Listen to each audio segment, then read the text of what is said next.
제가 오늘 가지고 나온 주제는요, 서비스 혁신을 위한 사고, 서비스 혁신을 위해서 조직 내에서 어떤 DNA가 필요하고 우리는 어떻게 사고를 해야 되나, 이런 내용으로 좀 준비를 해봤습니다. 그래서 뭐 다양한 영상과 함께 편하게 진행을 할 테니까요, 그냥 편하게 봐주시면 될 것 같아요. 한 30분 동안. 우선 아시다시피 IT라고 하는 이 도구 엄청나게 빠르게 발전하고 있습니다. 그러다 보니까 우리 주변에 끊임없는 혁신들이 이루어지고 있죠. 사실 저만 해도 10년 전에 제가 보던 IT 도구, 즉 컴퓨터와 지금의 컴퓨터가 너무 달라졌어요. 심지어는 컴퓨터 앞에 앉아있는 시간 이외에 스마트 패드, 아이패드나 태블릿이죠. 또한 스마트폰을 가지고 있는 시간도 더 늘어나고 있습니다. 그리고 아시다시피 한국이 2009년 11월에 아이폰이 상륙한 이래 얼마나 많은 변화가 있었습니까? 그게 비단 IT 쪽에서만의 변화가 아니라 스마트폰이 등장하자마자 많은 조직에서 은행권, 유통권, 금융권, 유통회사, 그리고 또 교육회사, 이 수많은 산업에서 들끓고 있습니다. 물론 교육업계도 마찬가지고요. 과연 이런 변화와 혁신은 어떠한 사고와 어떠한 조직의 DNA가 필요할까? 끊임없는 혁신을 위해서는 우리가 어떠한 고민을 해야 될까? 이런 거에 포커스를 좀 가해서 내용을 좀 준비해봤습니다. 화면에 보이는 게요, 레고로 만든 기계입니다. 레고로 만든 거예요. 레고로. 일본 내에 있는 한 레고 매니아가 레고만을 이용해가지고 이런 어마어마한 기계를 만들었어요. 뭐 거의 공장과 같지 않습니까? 이걸 어떻게 레고만으로 만들 수 있을까요? 우리가 꿈꾸면 되는 시대가 됐어요. 예전 같으면 우리가 꿈을 꾸더라도 그거를 실현하기가 참 어려웠거든요.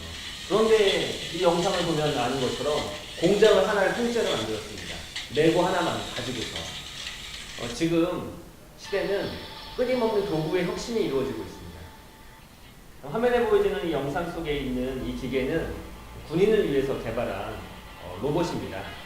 로봇이라고 해서 공상과학 소설에 나오는 그런 로봇이 아니라 사람의 몸에 부착할 수 있는 웨어러블 로봇이죠. 입을 수 있는 로봇. 이 기계를 몸에 장착을 하게 되면요, 군인이 전투력이 2배, 3배 이상으로 상승합니다. 이 로봇 다리와 이 로봇 팔을 몸에 끼고 있으면 이 군장도 100kg이 넘는 군장을 짊어질 수 있고, 달리기도 지치지 않고 빠르게 달릴 수가 있고, 군인의 전투력을 높여주는 그런 기계라고 할 수가 있죠. 물론 이렇게 개발된 이 도구, 이 로봇은 군인만을 위해서 쓰이는 건 아니고요, 군용 목적 이외에 의학적 목적으로도 쓰입니다. 그래서 몸이 불편하신 분들, 신체가 불편하신 분들은 이런 기계를 부착하고 다니게 되면 불편함 없이도 걸어 다닐 수가 있는 거죠. 도구라고 하는 것이 바로 이렇습니다. 아시다시피 인류는 석기 시대, 철기 시대, 그리고 디지털 시대, 이렇게 끊임없는 도구의 변화를 통해서 인류의 문명이 성장을 했었죠. 과거에 이렇게 석기 시대, 그 다음에 철기 시대 넘어가면서 얼마나 많은 인류 문명의 변화가 있었습니까? 석기 시대 때 저 돌로 만든 도구를 가지고, 무기를 가지고 농장을 경영하고, 농작물을 경영하고, 또한 저 무기를 가지고 싸우던 석기 시대 사람과 철기 시대 때 철로 만든 도구를 가지고 싸우던 사람과 싸우면 누가 이길까요? 당연히 새로운 도구를 제대로 적응해서 제대로 운영할 수 있는 사람이 과거에 기술을 가지고 있는 사람을 앞설 수가 있죠. 도구라고 하는 것이 그렇습니다. 과거의 도구가 이렇게 석기 시대에서 철기 시대로 진화되는 것처럼 지금 인류 문명 21세기는 이 마우스 포인터, 이 손 안에 있는 마우스만 가지고 세상을 조작할 수 있는 세상이 됐어요. 그렇게 인류의 문명이 빠르게 발전하고 있죠. 게다가 많은 혁신이 이루어지고 있죠. 이 도구의 발전으로 인해서. 닌텐도의 위라고 하는 게임기만 해도 많은 변화를 일으켰죠. 사실 위가 나오기 전만 해도 게임이라고 하면 집에서 10대 아이들이 TV 앞에 앉아가지고 하루 종일 손 운동만 하면서 즐기는 게임이 일반적인 게임이었거든요. 근데 이 위라고 하는 게임기가 나타나면서 어떻게 됐죠? 온 가족이 모여 앉아서 거실에서 함께 게임을 즐길 수 있게 됐습니다. 10대 아이들만의 전유물이 아니라 20대, 또한 주부들, 또한 온 가족이 모여 앉아서 게임을 즐길 수 있게 됐죠. 친구들과 모여 앉아서 온몸 운동을 하는 겁니다. 과거처럼 손만 가지고 게임을 즐기는 게 아니라 온 몸을 가지고 운동하는 거죠. 그러다 보니까 할아버지 할머니부터 시작해서 심지어는 게임과 헬스가 접목이 되기도 했어요. 그러다 보니까 위라고 하는 게임기 하나가 삶을 바꿨죠. 이렇게 혁신이라고 하는 거, 도구라고 하는 건 우리의 라이프 스타일까지 바꿉니다. 비견한 예가 TV가 그렇습니다. 1980년대에 본격적으로 TV가 보급되면서 어떻게 됐죠? 거실의 문화가 달라졌습니다. 온 가족이 모여 앉아서 TV를 시청하게 됐죠. 거실의 문화를 가져다 줬거든요. 그러다가 1990년대 컴퓨터가 등장하면서 어떻게 됐죠? 온 가족이 뿔뿔이 흩어져서 다 자기 방에 들어가서 이렇게 컴퓨터 삼매경에 빠집니다. PC가 가져다준 라이프스타일의 변화죠. 거실의 문화가 방의 문화로 바뀌기 시작하죠. 사람들은 문을 닫고 가상계 속에 빠져 사는 겁니다. 그리고 혼자만의 문화에 빠져 살고. 스마트폰이 이제 불과 2년 전부터 보급되기 시작하면서 우리 주변을 한번 둘러보세요. 스마트폰으로 인해서 어떤 변화가 있죠? 사람들이 이 작은 3인치, 4인치 화면을 보고 다니고 있죠. 방에 갇혀있던 사람들이 바깥으로 나오기 시작했습니다. 그런데 바깥에서도 이 내 손 안의 문화, 이 손 안 속에서 모든 것을 접하고 있습니다. 회의를 할 때도, 친구들하고 수다를 떨 때도 커피숍에서, 혹은 버스 기다리면서, 혹은 지하철 안에서 사람들은 예전처럼 신문 잡지를 읽거나 옆에 있는 사람하고 수다를 떨기보다는 화면에 있는, 3인치 화면에 보고 있는 그 세상 속과 만나게 되고 있다는 거죠. 스마트폰이 가져다줄 변화죠. 또한 앞으로 태블릿과 아이패드와 같은 또 다른 디바이스가 계속 등장하고 있습니다. 이런 디바이스가 등장하면서 그냥 IT 기계 하나 나왔을 뿐이 아니라 우리의 라이프스타일을 바꾸고 있다는 거죠. 심지어 한번 아이들도 한번 생각해 보세요. 요즘 태어나는 아이들은요, 스마트폰 던져주게 되면 과거에 우리가 책 보고 자랐던 것처럼, 만화책 보고 자랐던 것처럼, 소꿉놀이 하면서 자랐던 것처럼 이 아이들은 디지털과 함께 태어났습니다. 그러다 보니까 디지털 기기 하나 던져주게 되면 매뉴얼 없이도 사용 방법을 습득하고 있습니다. 이게 바로 지금의 세상이라는 거죠. 이렇게 세상은 빠르게 변화하고 있습니다. 이렇게 빠르게 이러한 혁신의 가장 큰 이유는 바로 도구의 등장 때문에 그렇다는 거죠. 석기 시대, 그 이후에 철기 시대, 그 이후에 디지털 시대, 그리고 그 디지털 시대 안에서도 수많은 도구들, PC, 인터넷, 스마트폰, 스마트패드 이런 겁니다. 근데 그 변화의 가장 큰 핵심 축 중에 하나는 바로 플랫폼입니다. 플랫폼이라고 하는 건 세 가지의 구성 요소로 구성되어 있습니다. 하드웨어, 소프트웨어, 네트워크. 이 세 가지로 플랫폼이 구성되어 있죠. 그리고 이렇게 구성된 플랫폼 위에 컨텐츠와 서비스가 얹혀서 제공됩니다. 그리고 이제 그 안에 있는 비즈니스 모델이 구상되는 거죠. 다음과 네이버, 구글이라고 하는 회사도 결국은 웹이라고 하는 플랫폼 안에 이러한 서비스가 운영이 되는 거죠. TV만 해도 그렇습니다. TV 플랫폼만 해도 텔레비전이라고 하는 하드웨어, 그리고 안테나라고 하는 네트워크, 그리고 텔레비전 안에 들어가 있는 운영체제, OS, 이 세 가지에 의해서 TV 플랫폼이 구성되고 그 TV 플랫폼에 MBC, KBS, SBS가 있는 거죠. 그리고 거기에 광고 비즈니스 모델이 있는 거고, 방금 설명드렸던 웹이란 플랫폼도 컴퓨터란 하드웨어가 있고 윈도우라고 하는 소프트웨어가 있고 초고속 인터넷이라고 하는 네트워크가 있고, 그리고 그 안에 다음과 네이버가 서비스를 운영하면서 거기에서 광고 비즈니스 모델, 각종 B2C 컨텐츠 유료화 이런 걸 통해서 비즈니스 모델을 만들어가고 있는 거죠. 스마트폰은 어떨까요?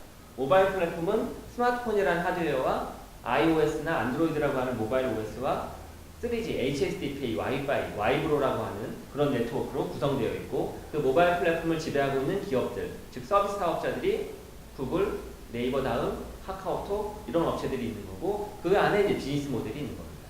이게 바로 플랫폼이죠. 이런 플랫폼이 도구의 혁신을 가져다주고 있고, 우리의 라이프스타일을 바꾸고 있고, 새로운 비즈니스 모델을 가져다주고 있고, 그 안에서 혁신이 이루어지고 있는 겁니다. 전체적으로 이 플랫폼이라고 하는 거, 즉 혁신의 기반이 되는, 가장 근간이 되는 플랫폼이라고 하는 것은 이 S자 곡선으로 성장을 합니다.